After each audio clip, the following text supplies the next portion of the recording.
My brand new Tesla was completely totaled, and I was taken to the ER by ambulance. But Uber won't pay even a single dollar for my medical bills. Most Uber drivers, and even car accident attorneys have no idea about this. I'm Sarah, and I've been driving for Uber for years. It was early August, the kind of suffocating summer day that knocks the air out of you. Around 4 p.m. in South Central, down in South LA. I had just dropped off a passenger safely when a small request popped up: a $5.95 ride. To be honest, I was tired, and the payout was way too little. I hesitated. Should I take it or not? But for some reason that day, I had this strange, strong feeling. Just go. Looking back now, I never imagined that saying yes to that tiny ride would turn my whole life upside down. I accepted the trip and turned my car around. Uber's GPS was always the same. It always sent me through the most congested, most dangerous routes. In my opinion,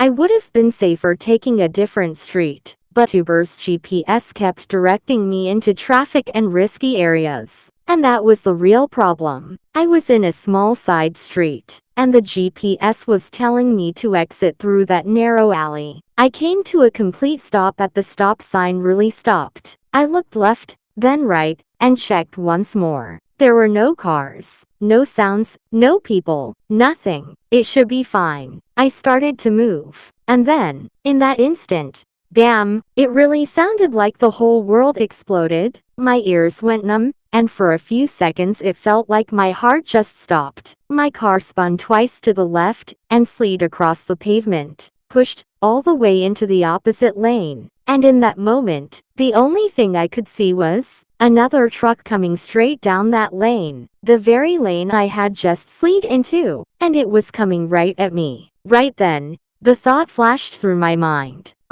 This is it, it's over. I was on the verge of passing out, but thankfully, the truck driver saw my car and slammed on the brakes, stopping just inches in front of me. My seatbelt had dug so deep into my neck. It was painful, and the door was completely jammed shut from the impact. Inside the car, the smell of smoke and burning parts filled my nose. My hands were shaking, and my vision was getting blurry. I don't even know when they arrived. Police, fire trucks, ambulances, even neighbors came running out, and I could hear someone say, "The driver must be dead." I was barely conscious until I felt the firefighters tearing the door open and pulling me out of the car. When they finally tore the door open and pulled me out, I saw the other car, a Mercedes, completely wrecked on the front right side. Two young women had gotten out and were talking with the police. The paramedics laid me on the stretcher, and a police officer came over and asked me what happened. I told him everything exactly as it happened. Then the ambulance rushed me to the nearest hospital. The moment I arrived, they ran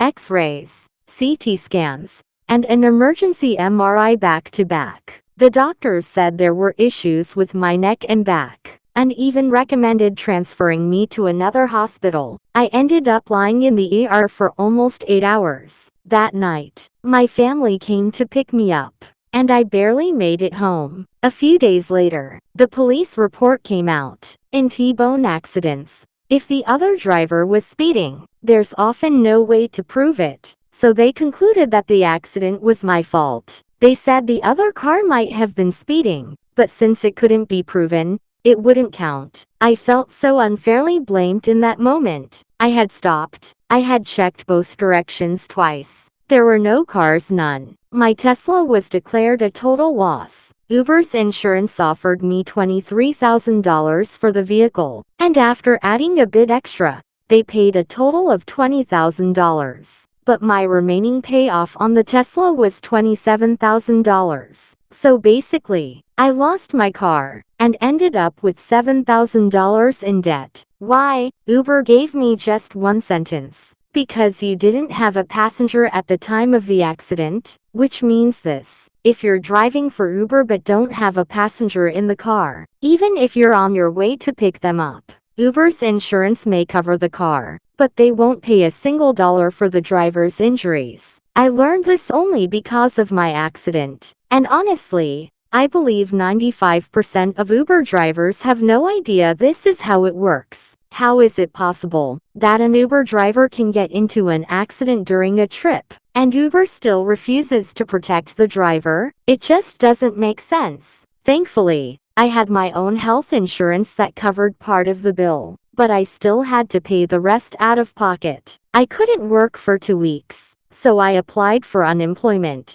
through the Labor Department. But all I got back was, Uber drivers are 1,099 independent contractors. You're not eligible. So because of this accident, I lost my car. I'm still making monthly payments on a vehicle I don't even have anymore. I'm paying the leftover medical bills myself. I had zero income for 2 weeks, and basically, everything in my life fell apart. But through all of this, I realized something I should have known long ago. Uber didn't fully compensate me, simply because I didn't have a passenger in the car. So to anyone who drives for Uber, please be extremely careful, especially when you're driving without a passenger. That is actually the most dangerous time. The insurance is the weakest. The support is basically non-existent, and drivers are left to deal with everything on their own. With God's help, I survived with only a minor neck injury, and because I still need to work, I'm back on the road driving Uber again. But I'm always scared now. Whenever a fast car or a big truck comes near me, my heart jumps,